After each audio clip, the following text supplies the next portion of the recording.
ನಮ್ ಜೊತೆ ಈಗ ಸಿಪಿ ಯೋಗೇಶ್ವರ್ ಅವರು ಇದನ್ನ ಮಾತನಾಡ್ತಾ ಹೋಗ್ತೀನಿ. ಸರ್, ಇವತ್ತು 30,000 ಮತಗಳ ಅಂತರದಲ್ಲಿ ನೀವು ಗೆಲುವನ್ನು ಸಾಧಿಸಿರಿ, ಏನ್ ಹೇಳ್ತೀರಿ ಸರ್?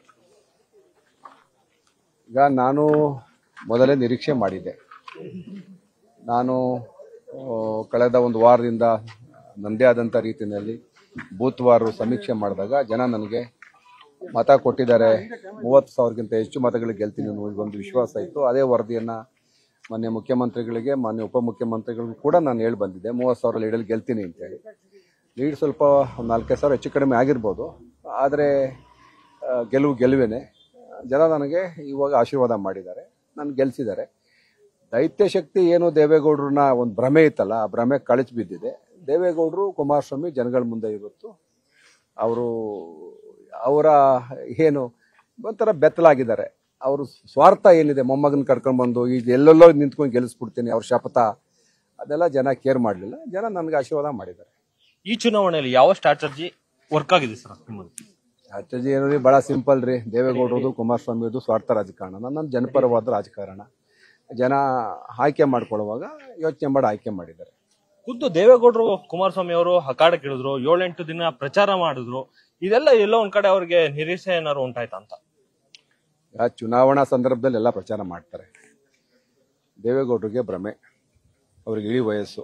ಈ ವಯಸ್ಸಲ್ಲಿ ಅವರು ವಿಶ್ರಾಂತಿ ಜೀವನ ಮಾಡಬೇಕು, ಸ್ವಾರ್ಥ ಇರಬಾರದು. ಒಬ್ಬ ಸಾರ್ವಜನಿಕ ಬದುಕಲ್ಲಿ ಇರ್ತಕ್ಕಂಥ, ನಾನು ಮೊದಲೇ ಹೇಳಿದೆ, ಒಂದು ದೈತ್ಯ ಶಕ್ತಿ ಅಂತ, ಅದು ಸಮಾಜಕ್ಕೆ ಉಪಯೋಗ ಆಗಬೇಕಾಗಿತ್ತು. ಅವರು ಮೊಮ್ಮಗನಿಗೆ ಹಠ ತೊಟ್ಕೊಂಡು ಯಾವಾಗ ಜನಗಳ ಮುಂದೆ ಬಂತು, ಜನ ಅದನ್ನು ಒಪ್ಕೊಳ್ಳಿಲ್ಲ.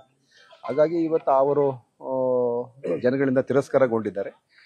JDS ರಾಮನಗರ ಜಿಲ್ಲೆಯಲ್ಲಿ ಇವತ್ತು ತನ್ನ ಅಸ್ತಿತ್ವವನ್ನು ಕಳ್ಕೊತಾ ಇದೆ. ಪ್ರಮುಖವಾಗಿ ವಲಸಿಗ ಮತ್ತೆ ಸ್ಥಳೀಯ ಅನ್ನೋದು ವರ್ಕ್ ಆಯ್ತಾ, ಅಥವಾ ಅಭಿವೃದ್ಧಿ ಮತ್ತೆ ಏನು ಇಲ್ಲಿಯ ಭಾವನಾತ್ಮಕ ಹೇಳಿಕೆಗಳು ವರ್ಕ್ ಆಯ್ತಾ ಅಂತ? ಭಾವನಾತ್ಮಕವಾಗಿ ಅವ್ರ ಹಿಂದೆ ಬಹಳ ಚುನಾವಣೆಗಳನ್ನ ಗೆದ್ದು ರೂಢಿಗಿದ್ರು, ಅದನ್ನ ರಿಪೀಟ್ ಮಾಡಕ್ ಬಂದ್ರು. ಜನ ಈ ಸಾರಿ ಒಪ್ಪಲಿಲ್ಲ. ಇವತ್ತು ಕಾಂಗ್ರೆಸ್ ಸರ್ಕಾರ ಇದೆ, ಅಭಿವೃದ್ಧಿ ಆಗತ್ತೆ, ಎಲ್ಲ ದೃಷ್ಟಿ ಇಟ್ಕೊಂಡು ಜನ ಅಭಿವೃದ್ಧಿಗೆ ಇವತ್ತು ಮತ ಕೊಟ್ಟಿದ್ದಾರೆ. ಪ್ರಮುಖವಾಗಿ ಸರ್, ನೀವು ಜಮೀರ್ ಅವರ ಹೇಳಿಕೆಯಿಂದ ಸಾಕಷ್ಟು ಮತಗಳು ಹೊರಟೋಗಿದ್ದಾವೆ ಅಂತ ಹೇಳಿದ್ರಿ.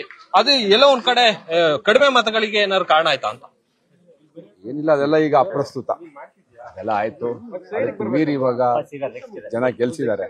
ಹಾಗಾಗಿ ವಿಚಾರ ಏನು ಪ್ರಸ್ತಾಪ ಮಾಡೋಕೆ ಅವಶ್ಯಕತೆ ಇಲ್ಲ. ಕಡೆದಾಗಿ ಸರ್, ಈಗ ಚನ್ನಪಟ್ಟಣ ಜನತೆಗೆ ಏನ್ ಹೇಳಕ್ ಇಷ್ಟಪಡ್ತೀರಿ ಸರ್?